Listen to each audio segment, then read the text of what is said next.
আচ্ছা ভাবি, ভাইয়ের সাথে প্রতিদিন রাতে কি নিয়ে ঝগড়া বাঁধে? আরে ভাই বলেন না, প্রতিদিন রাত্রে ঘুমানোর আগে গোসল করাবে এই নিয়েই ঝগড়া বাঁধে। আমার মনে হয় ভাই অনেক পরিষ্কার পরিচ্ছন্ন লোক, তো তাই গোসল করায়। আরে ভাই পাঞ্চার মিস্ত্রি তো খালি সন্দেহ করে কোন জায়গাটা লিক হয়েছে কিনা সেটা চেক করে।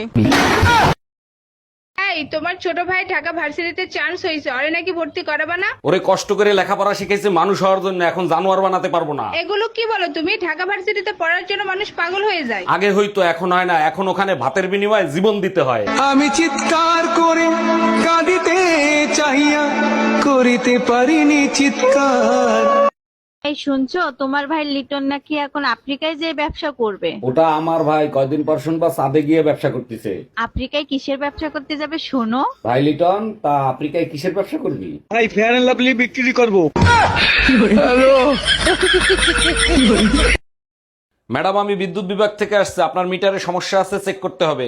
ভালো করে চেক করে ঠিক করে দেন। মিটারে এত বিল কেন আসে? বিল কোথায় আসে? 2 মাসে মাত্র 2 ইউনিট বিল আসছে। 2 ইউনিট বিল কেন আসবে? আমি তো শুধু লাইট জ্বালাই মোমবাতি খোঁজার জন্য। আমার রানী একা একা কি করে?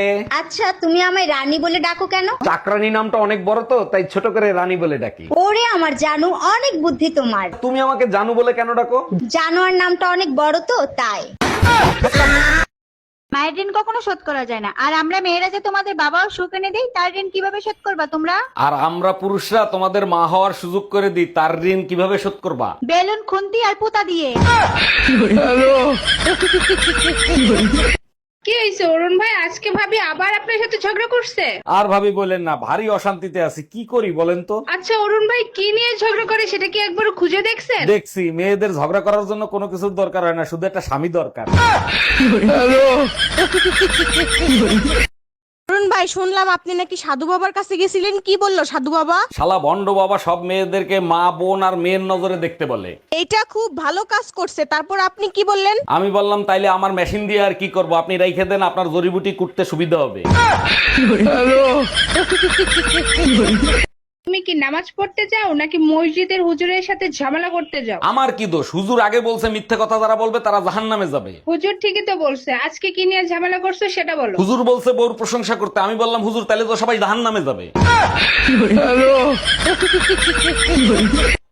এই শোনো, এবার তো পুজোর মার্কেট করতে পারবো না, তুমি তোমার বাবার বাড়ি চলে যাও। ছেলে মেয়ে কি সাথে নিয়ে যাব নাকি তোমার কাছে থাকবে? ছেলে মেয়ে ওদের মামা বাড়ি পাঠিয়ে দেবো, আর আমি আমার শ্বশুর বাড়ি চলে যাবো। আচ্ছা ঠিক আছে, আর আমি মুড়া ঝাঁটা দিয়ে তোমারে বরণ করে নিব। আরে ভাই থাম, গুগলের কাছে কিছু জানতে চাওয়াটাই তো বিপদ।